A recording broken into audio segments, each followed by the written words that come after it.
So, Valentine's Day is coming up close. So today, we're going to teach you how to cook a steak with mashed potatoes and garlic bread. But these are different ways of doing it. As well as we are going to teach you how to do a chocolate cream pie. Yum. I love chocolate cream pie. Anything chocolate is my favorite. So, stay tuned and tell us what you think about the recipes down in the comments below. If you have any other recipes that you want us to try or that you've done yourself that you want to get out there, let us know. We're not afraid to get on camera and act silly or cook for you or put our lives on the line to go ghost hunting for you. Message us with any recipes you want. Comment below if you have anything you want to change about the recipes we've done today, and let us know whatever you feel. We're always here to listen. Okay, so start out with our steak. We're gonna use a cast iron grill, and we're going to put in some coconut oil because it's a little healthier in it. And coconut oil melts pretty fast. Then, with our beautiful steaks here, these are just simple skirt steaks. We are going to add a little bit of Himalayan pink salt, which is also a little healthier for you. Has more vitamins and minerals. Make sure to rub it in so it actually gets in there, and do both sides.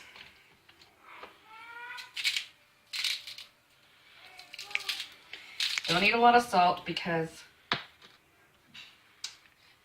you don't need to use a lot of salt because you're going to use some other spices as well. The salt just helps tenderize it. Next, you use Italian seasoning because it has the oregano and the thyme and the rosemary and the basil and sage and everything that you need, instead of using separate things. You do not need to do both sides with the other spices. One side is more than enough. Next, tiny bit of garlic powder. Remember, garlic goes a long way. You do not need to use a lot of garlic. It is a very strong spice. And onion powder. Next. Again, do not need a lot because it goes a long way and very strong. Just rub it in there so that you make sure that it sticks and the meat can absorb all the seasoning. You want to get all that good flavor in there.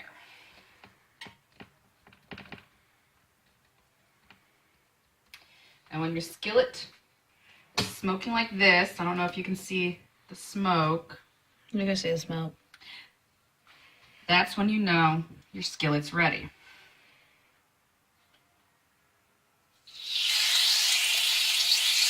You hear that? That's what you want to hear.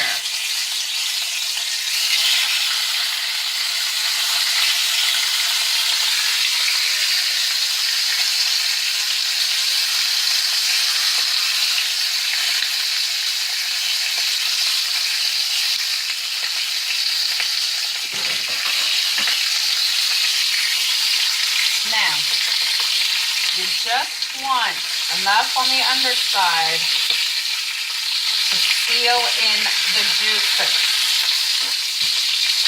See? Just enough to seal in the juices and flip it.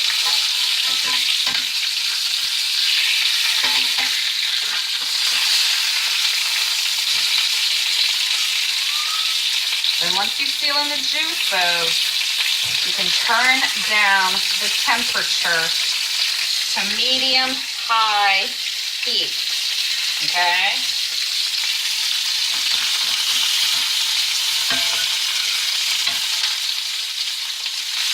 Now we just let that slow cook for a while. Every 3 to 4 minutes, come back over and flip your steaks. You don't want to burn them, but you do want it to slow cook. Because when you slow cook it, you don't get the juices to evaporate, and it gives you a more juicy steak.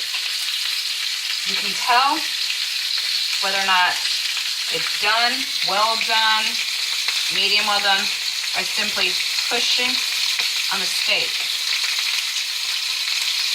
And how hard it is, how soft it is, or whether or not it bleeds. Okay? Depending on how you like your steak, I suggest medium well.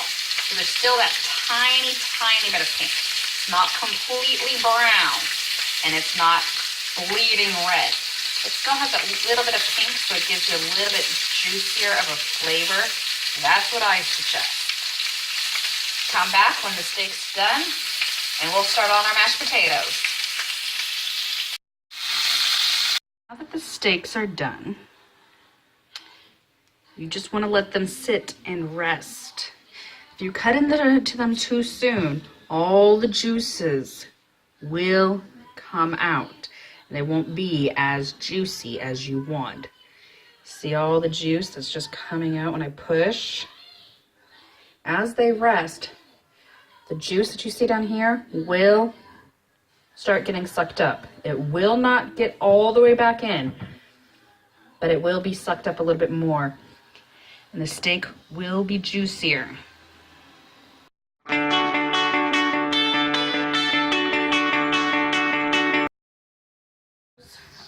Have been cooked. I use the tiny little russet potatoes, very small. I use the small ones because they cook faster, it makes it so much easier, and it's just a small amount, not a lot. Now we're going to flavor it with a little bit of ranch. Again, you don't want a lot because only to flavor them, not cover up the flavor. Tiny bit of garlic. Again, remember, garlic goes a long way. Some sweet basil.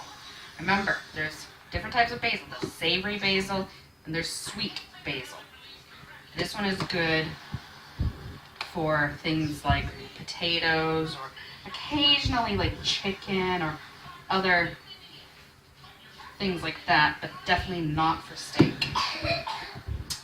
Again, Himalayan pink salt, much healthier.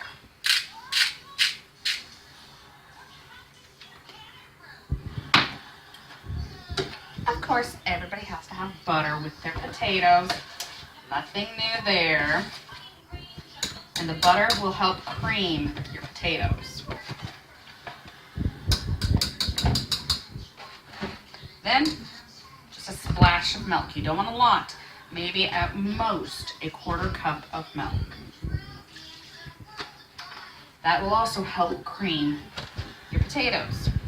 Now either you can put it in a food processor to mix up together, or if you have a special tool that you can use to rock back and forth the potatoes, or everybody's favorite, the whisk. Just mash it all up. By the way, I think what you were thinking of is what I like to call the potato masher. Yeah, well, they also use it for other things. I don't know what.